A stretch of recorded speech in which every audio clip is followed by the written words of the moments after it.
All right. Well, thank you guys. I have the most boring slideshow in the history of the world. So black and white and got a few words on it, but hopefully it'll help everybody follow along a little bit. Um, I would imagine both Casey and I will have quite a bit of overlap in some of the stuff that we're going to talk about, which I think is pretty exciting. Kind of this idea within the athletics world where athletics can serve the ultimate purpose of what everything in our life should serve, which is to glorify God and to form people in holiness and to help become saints. So I think there will definitely be some good things, that both of us will touch on, but I would imagine too there will be some unique twists and things that will take us some different directions with some of this too. So first, I kind of wanted to start off with a story. Obviously, one of my favorite quotes here as a college coach: "Run so as to win." And this is actually a little bit of my story as a high school athlete and college athlete. But basically, my family was very, very sports-oriented family and sent me to Catholic schools for the education and for the athletics.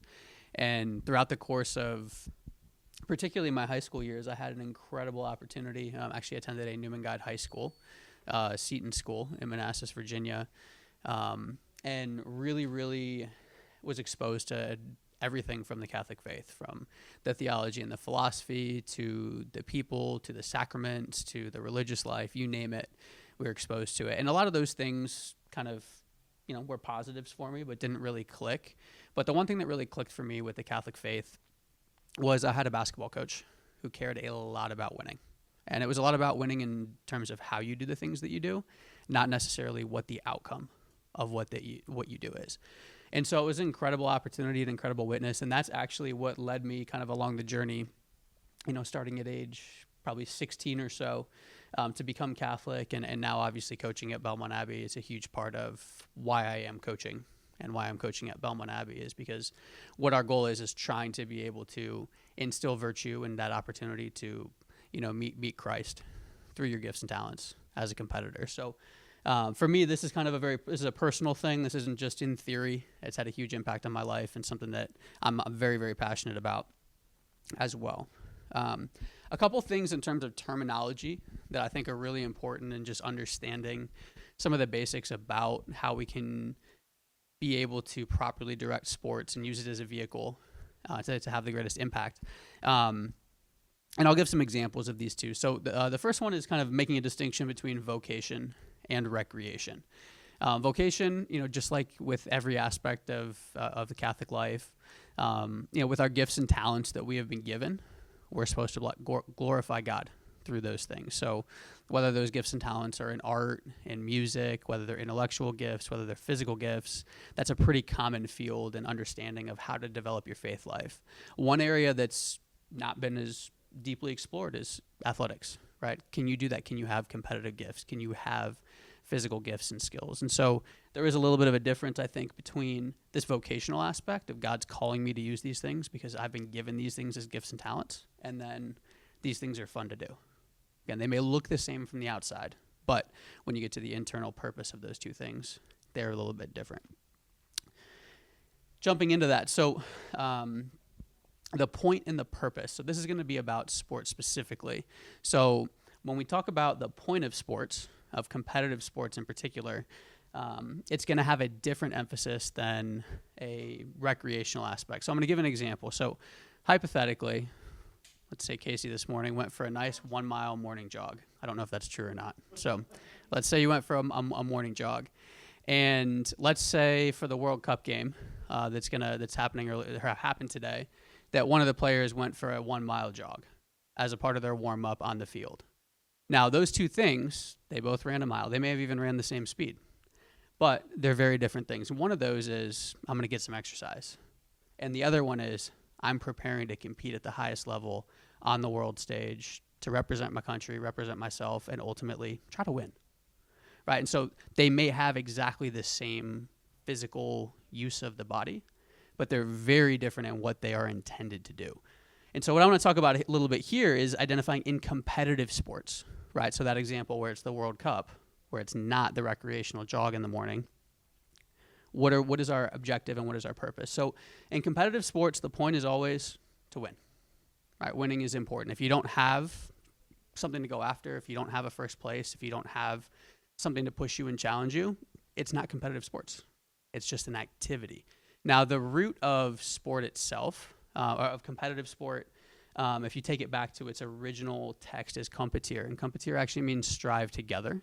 We have a little bit of a view of competition, I think, just as particularly in American society, where we see competition as I need to have a winner and I need to have a loser.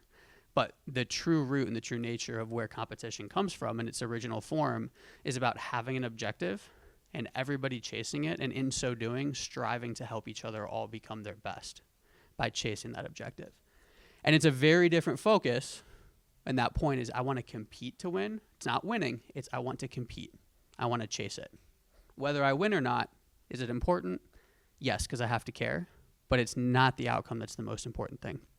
The purpose of what we're going to try to define sport for today is going to be about striving for excellence and growing in holiness, developing virtue, all of those different aspects of a Catholic growth mindset. How do we become the person that God is calling us to be through what we are doing, through that exercise of competing? So have I lost anybody yet on these? I'll get into a little bit more practical stuff here momentarily. And this is kind of the same concept, just another way of thinking about it. You have this idea of playing ball at recess and not keeping score versus having a winner and a loser. Again, they take you different places in terms of what the formative opportunities for athletics can be. So this is a repeat, the one repeat slide I have from yesterday for the presentation I did for the high school. And I think that the one thing I wanted to really focus on here is how do we create a framework for making sports a vehicle for formation instead of a championships winning machine. Now, if you make sports a vehicle for formation, it's highly likely you will win because human performance is going to be a huge part of the growth mindset. However, that shouldn't be the only objective. So this one, the working forward aspect, and we're just going to focus on these two things, working forward and working backward. Working forward is what most traditional athletic departments do in a lot of different areas, and they try to figure out what they're trying to accomplish. So I'm at my starting point. Where do we want the end product to be? At a place like, I'm trying to think what's near here. Anyway, let's just pick University of Florida, Stanford, Ohio State, Michigan, places like that. They're going to be driven by this championships first. How do we work our way to achieve championships? I think at a lot of Newman Guide colleges, the athletics and the competitive piece of it is going to be based around a combination of activity, recreation, and competitive sport. There's going to be all three of those elements that are in there. But this is the way most people work, is they work, what are we trying to accomplish? What I would challenge all of us to do, particularly as we're working towards that idea of how do we become holy and how do we use this to help people become saints, is to work backward. So start with the end in mind. Start with the question of who are we trying to become, and work our way back as where does that take us? What are the steps that we want to be able to execute and envision and then apply over the process of who we want to become? So the question of success is never a question of whether or not we won championships. It's always a question of whether or not we were champions, the identity of who we are as opposed to what to accomplish. So I think that's one thing, whether it's a little bit more of a recreationally driven athletics program, athletics team, whether it's a super competitive one that's striving to win national championships, whether it's anywhere in between those, if you start with that question of who you want to become rather than what you want to accomplish, that framework can very much guide how you do the things that you do in a way that can take you to that way where it's a formative experience rather than just an activity. So I'll move into a couple of examples of things that we've done, particularly at Belmont Abbey, over the course of my time there. The first one is reframing challenges. So this is something that I think as a coach, and this is something that whether or not it's a volunteer, head coach, whether it's someone who's just working with staff, even captains in programs and in teams, even an athletics coordinator, constantly reframing all the different challenges that an athlete could have with that context of who we're trying to become in mind. And I think it's very easy to lose sight of that in the moment. And again, not saying, and I'll give an example here. I've gotten a little bit of controversy on this in some talks I've given in the past. But if you're taking the penalty kick to win the World Cup, and I keep using the World Cup because it's happening right now, should your focus be on the only thing going through your mind being like, who do I want to be in this penalty kick? Probably not. You probably want to think about, where am I going to strike the ball? Where's my target? Where am I putting all my time and attention in that present moment? At the same time, most of your life is going to be about reflecting, who do I want to be so I can be ready for that moment, so I can do that in the right way that represents who God wants me to be. So I think there's, this challenge of constantly reframing. What are we thinking about? Are we thinking about like giving our best effort, or are we thinking about who we're trying to be through that process? And there's a time and place for both. So I think that's a huge part of administrators and coaches' jobs, is how do we reframe those two things at the right time? I think that's one of the biggest challenges for athletes in particular, is they fall into the wrong categories, or they focus on one when it's time to focus on the other. And if you can put those things back in perspective, whether it's running a 5K or whether it's competing for a national championship, both of those things have immense value. So the last thing I've got here is a slide of some of the things that we've done at Belmont Abbey, and most of this is specific to the experience that I've had with the men's and the women's tennis programs. And some of these things are bigger picture on the macro level too. So I'm going to go over the first category, the first line here, which is, what do we do to integrate faith and sport in what we're doing? And I do want to start with down here just to give some context. So my first year in the program, I think there was one returning female player and 2 returning male players on the roster. And I think over the last decade prior, there had been 10 to 15 matches won combined over that time. And just fast forward year 13, enrollment within the 2 programs last year was at 64 active players, up from the 3 that we had. And the men were consistently in the top 25 national rankings. The women were in the top 40 nationally. Both of them statistically probably had their best season ever. I've also had plenty of seasons that do not belong on that board, so I'm not going to tell you about those. I'm only going to tell you about this one. But I think it's one of the things that, as we have been more and more and more consistent with what we're delivering, whether or not it's wins or losses, there has been a serious interest in this because it's so different than what the experience is at so many other athletics programs. So this is a little bit more of like what's behind the scenes. What's the framework? What are the core values? What are the standards that guide what we do and allow conversations to take place? And then what are some of the actionable items? And again, this is not comprehensive, and that is not comprehensive, but I'm hoping that this at least can give some examples of how we structure, and also things that we do that can give you some context for, maybe some ideas to take home and use for yourself. So first, that framework that I mentioned before, right? The point and the purpose, vocation and recreation, those things we try to keep as fundamentals. And we actually go over that with every single recruit that we meet with. I have a little printout, spend 15 minutes with each player and each family 100% of the time. And that's what we test. The only important thing that I really want to focus on in the recruiting process, from my perspective, is making sure that they understand how that works. Because if they don't understand how that works at all, it's not going to be a very fun time, because the decisions that we make are going to reflect using that framework, and that looks different than what it looks like at most places. The next part is our core values. And if you look at these, the core values and the team standards, what we've tried to do is basically be able to create a universal language that we can apply specifically to our tennis program that reflects the fundamentals of what it is to be able to grow in virtue and what it is to strive for holiness within the Catholic faith. So there's tons of philosophy and documentation I have pages and pages of research and writings and things like that myself and my staff and others have helped put together in terms of why these things are where they are specifically. But our core values are love, integrity, and toughness. And then we have our team standards, which is how we want to be able to display those values in action. And I have everything over the years. I have a player who is joint enrolled in seminary and in the tennis program. He's finishing up in Rome, so he'll be a priest next year. So that's on one end of the spectrum. And on the other end of the spectrum, I have a player that has zero background in any faith of any sort. So I would say most of our players have a Christian background. We have about 50% of our players are Catholic, but there is a broad spectrum.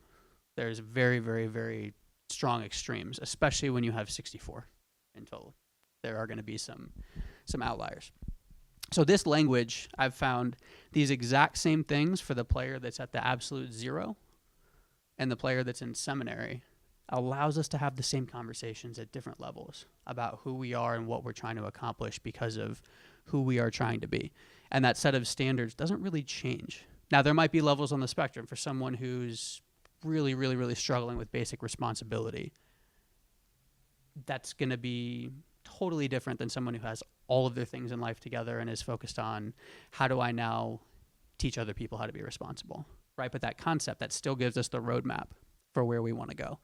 And it gives us the structure for like, how do we build in this Christian and Catholic anthropology with what we're trying to do in our small interactions and our coaching points and our team culture and our leadership groups and all those things. So this gives us that roadmap.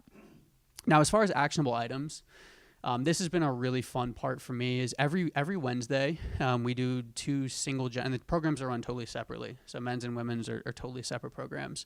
But we do team formation meetings every week. I know you're going to talk about some similar stuff in yours.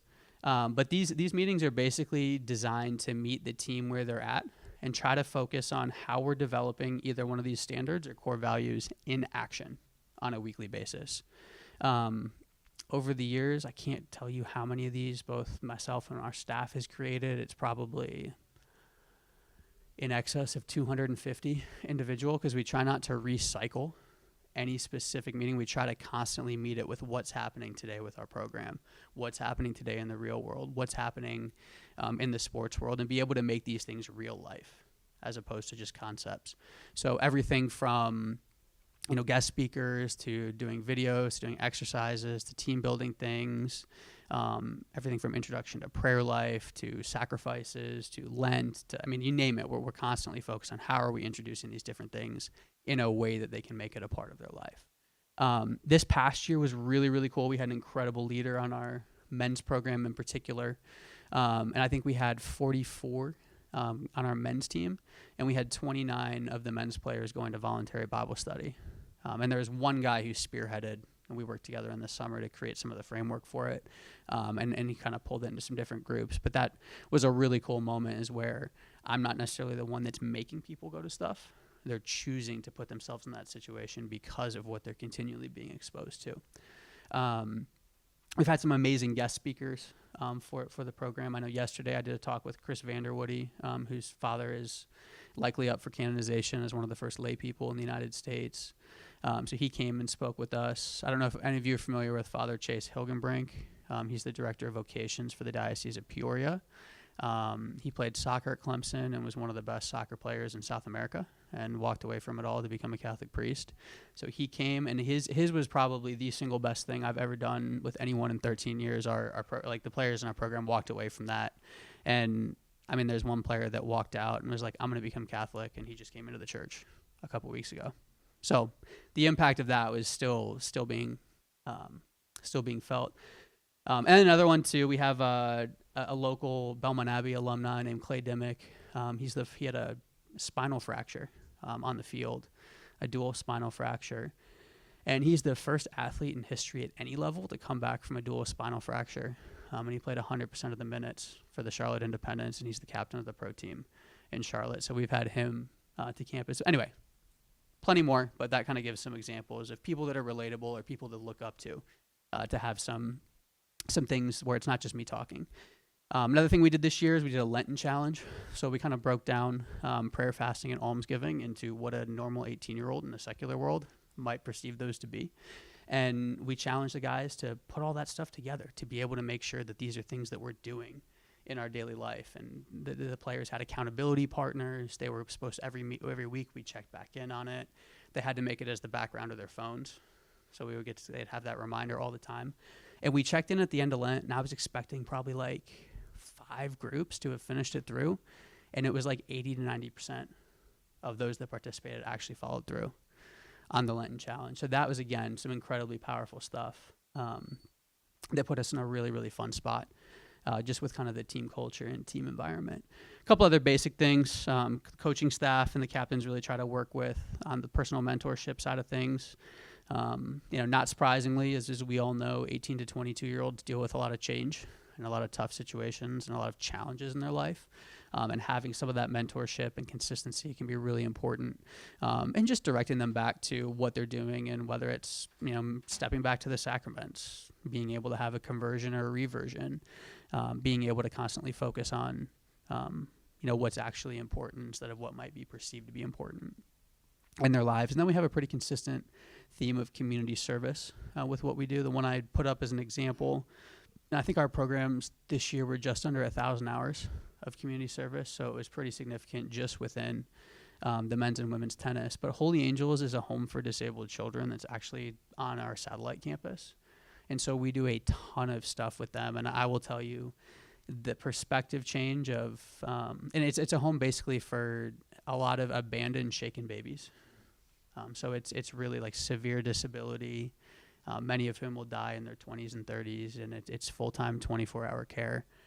So whether it's interacting with the residents, setting up Christmas lights, things like that, those have been some incredible opportunities just to have a little bit of perspective on life that have been very helpful. So anyway, those are some of the basics in terms of kind of the framework, and then some of the actions of what we've been able to do, and how we are actively trying to both create the structure, but then also deliver on what are we doing to provide opportunities to grow in virtue and grow in holiness. And we can't make anybody do anything. That's the other part of this too. It's just constant presentation and encouragement, constant reminders, constant pushing, constant conversations. But at the same time, what I've found is the only way that these things work is if they get to make their own choices on what they're doing. So these have all been really fun ways to just introduce some of that and be able to try to deliver as much as we can. So that's pretty much all I have for today. Hopefully this was helpful in just giving a little bit of a different view on faith and sport. I think I have probably no more than 2 minutes for questions based on my time clock. But once you're done, if there's time allows, we can take more questions. okay. But does anybody have any questions for me? Well, I have a question, but I'm going to wait until he presents. Yeah, sounds good. My present probably going to be for both. Cool. All right. Swap it out.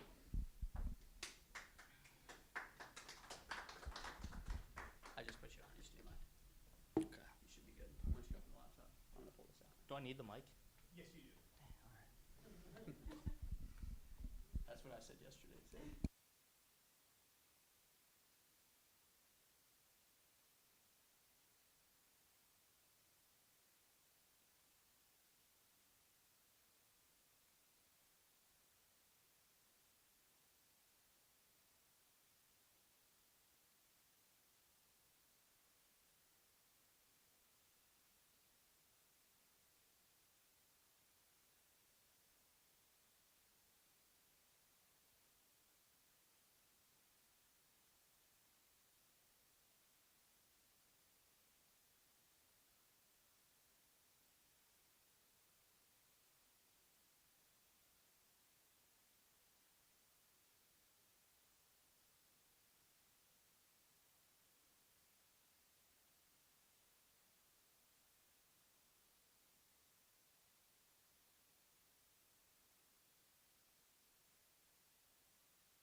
Just a little help there. Appreciate that, Austin. You hear me? Am I good here? Perfect. All right. Thank you, everybody, for being here today. My name is Casey Scott. I'm the Assistant Director of Undergraduate Admissions at the University of Mary. You guys could have gone to the other talk, so appreciate you guys choosing this one today. We got it. We're good. Thank you, Molly. With this, when I got the call from Bob to do this talk, right, my first emotion I got was I was nervous. I now have to speak in front of industry professionals and give you guys something tangible to bring back to your university and hopefully have you guys learn something, right? So nervous, but that quickly subsided into excitement because greatness through virtue, I'm right in front of the screen, is something the University of Mary does every single day. It's a plan in place that we have. We have a blueprint, so it's something I'm excited to talk about because I've lived it, I've done it, and it's something that we are very good at the University of Mary. All right, before we get into the how we form our athletes, right, why we form our athletes, how we form our athletes, we need a little background. So me and Mike are going to have a lot of overlap here, as he said. So, all right, we got to look back, have a little bit of background so we can have a clear understanding of why it's important to form our athletes, right? Winning, right? The object of sport is to win. How do you win the game? Score more points than the other team, right? Whether it be baseball, soccer, track, you want to run faster than the other person, right? We need to win the game, right? If I stood here in front of everyone today and was like, hey, we're going to focus on how we can lose better, a lot of you guys probably walk away, be like, all right, I'm not going to this talk. I'm going to go over to the lawyers over there and figure out what they got to say. So if I'm going to talk about anything, right, we need to learn how to win. But it's not just winning to win.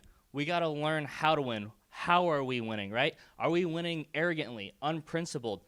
We are the best team out there, right? No one can beat us, right? We can't learn anything from the way we played, right? I'm better than everyone. I'm going to talk smack when we're up 5 runs, 20 points. I'm just talking smack to the other team, right? How are we winning? What should that winning look like, right?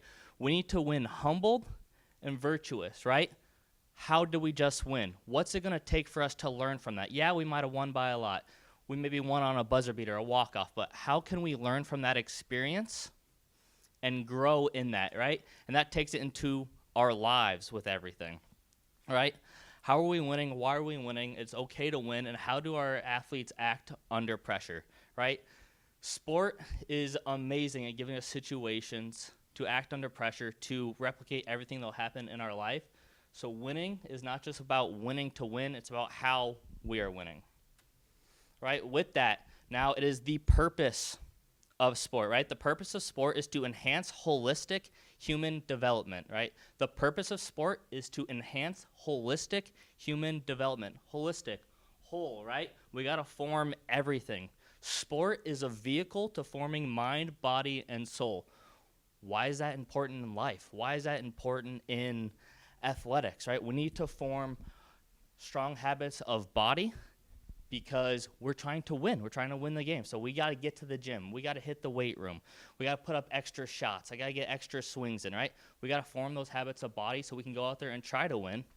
But also with that, right, we're trying to form for the rest of our lives, right? How can I be an example to my husband, my wife, my kids, right? What strong habits of body am I doing so they can take that with them forever? It's not just about the competition. It's about these athletes' lives, right? And now our strong mind. Right? They're going to have decisions all the time where it's going to be a tough decision, an easy decision, but there's going to be decisions they need to train their mind the correct way so they can go out there and do this. So with the mind, right, am I going to study for this test? Am I going to go put up extra work today? Every one of you at one time has probably said, I'm going to wake up early to go work out before the kids get up, before school, before work. What happens when an alarm goes off at 4 a.m.? Right? We all think, I don't want to do this. I can do this tomorrow. I can do this another day. It doesn't matter, right? Our athletes can't form this habit. They need to know that strong habits of mind and body are going to take them further than what they are doing right now on that field, on that court, right? This is for their lives, right? Sport is the greatest teacher of life. It's going to reveal character, who you are when it matters, right? It's going to present opportunities to shape lives. The old saying, when life throws you a curveball, right? That's going to shape lives. What are you going to do when this pressure comes? How are we going to do it? We need to pursue greatness. We got to have that holistic human development. Okay, now let's get into something a little tangible here. grounded in virtue. So I took this quote directly out of our Greatness Through Virtue booklet. Our true mission is to form young men and women to be individuals of high character, grounded in virtue and shaped by Christian, Catholic, and Benedictine traditions. So we just talked about a little bit of background, right? The object and purpose of sport. Now we have something tangible, right? We kind of are explaining how we need to win, how do we do things. Now the athletes have a blueprint. They have something they can grab onto, they can see, they have examples that they can actually go out there and do it. St. Thomas Aquinas said it best. Virtue means the best a person can be, right?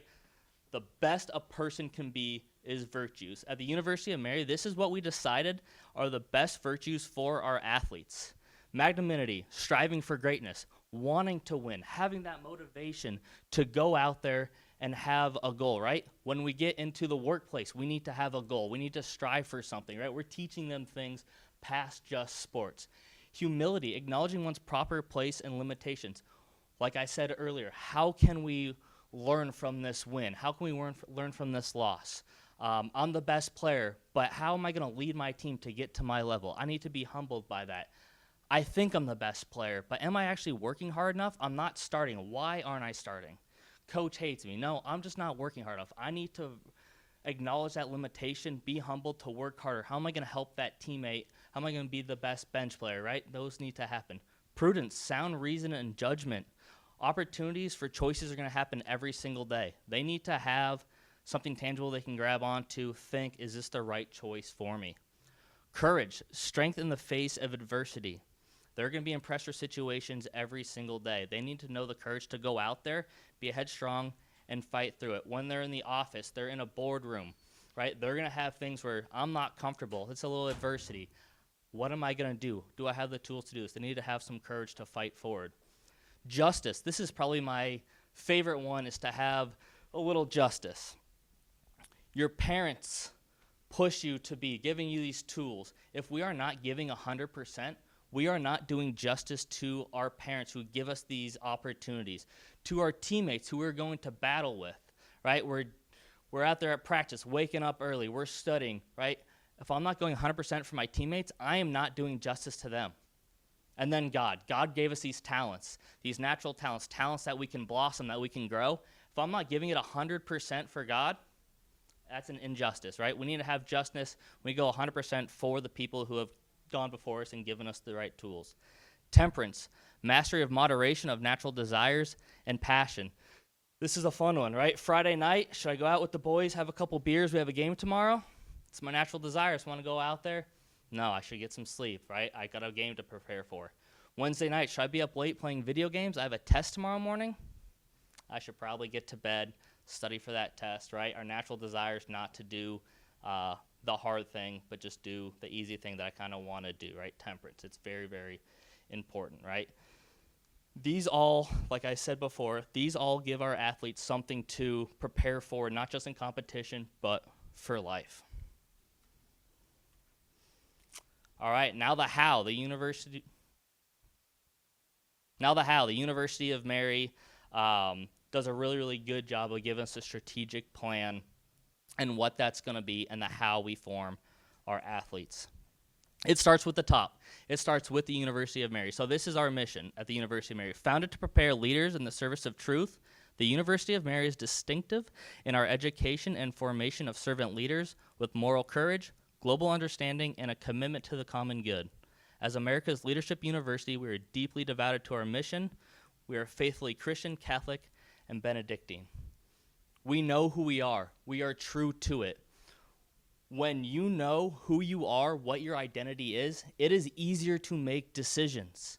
Think about when you're 18, 23. You didn't know who you were. You were maybe following a mentor, someone who wasn't good. You didn't know what you wanted to be. At the University of Mary, from the top down, from Monsignor Shea, we talk about our mission identity, who we are, making decisions for our mission, for our identity, to grow our students, to grow our student athletes.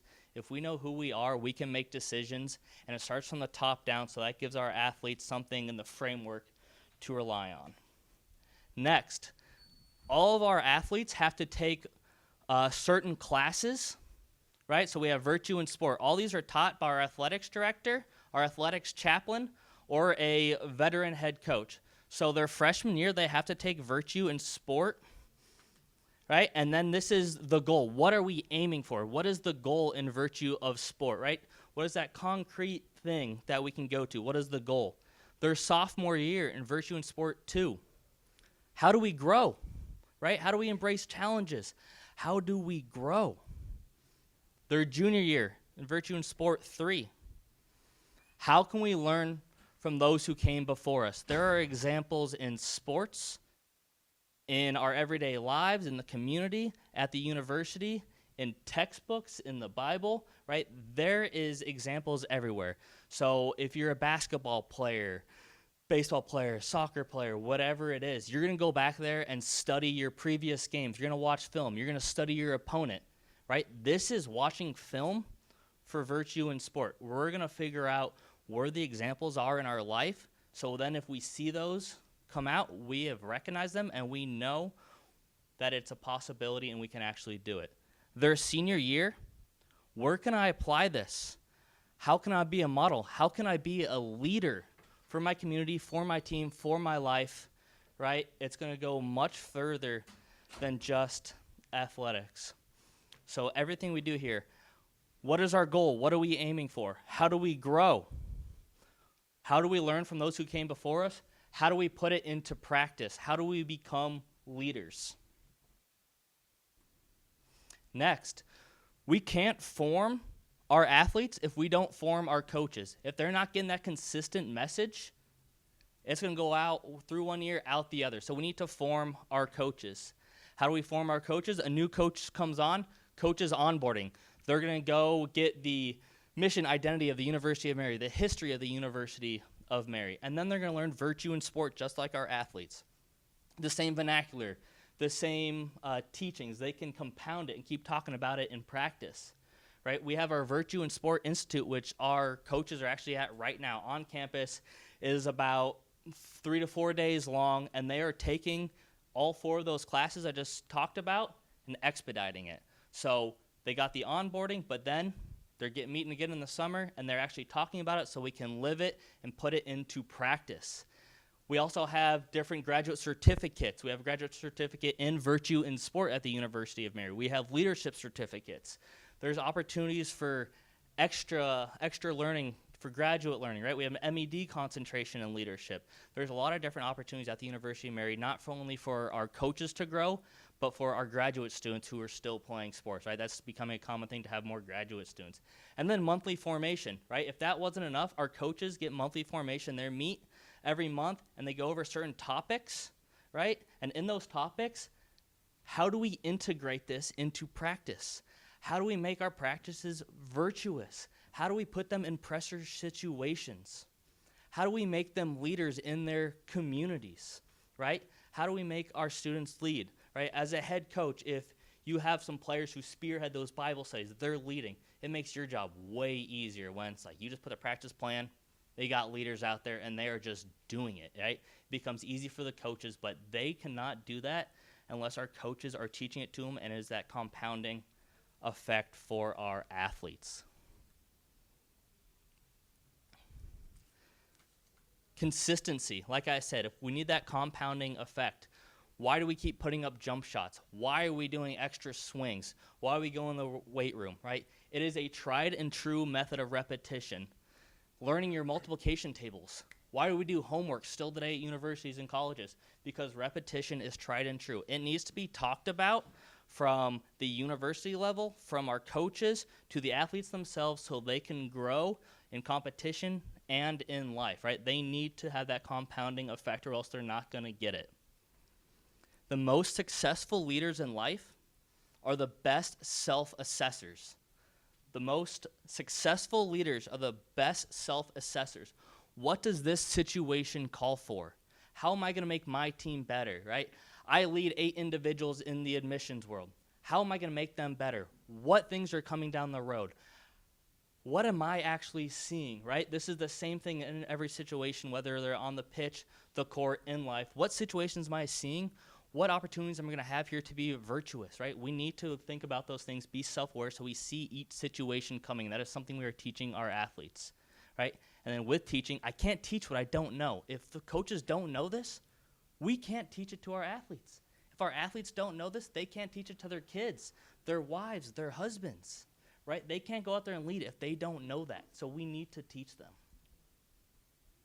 The end goal with everything. We want national championships. If Coach Newman, Coach Ty can have national championship banner in the McDowell Activity Center, God, that would be awesome. God, we would be proud. But if their athletes are better humans, they have great wives, husbands, kids, leading them, going to Catholic universities, teaching this formation, that is what matters. It really does, right? Formation is for a lifetime. We are teaching these things for work, relationships, family, so they can go out there and go, right? But with this, everyone is on a different level. It is a growth mentality. You have one person who might be the most virtuous person. They're going to go to seminary next year. You got somebody who may not be Christian, Catholic, right? They may not have no faith at all. But as long as they have that mentality to grow, we are doing the right thing, right? If they have that mentality, that growth mentality to actually step forward and get better every day, we are doing the right thing, 1% better every single day.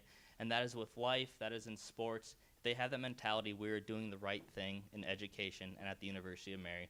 So that is our goal here. That's all I got.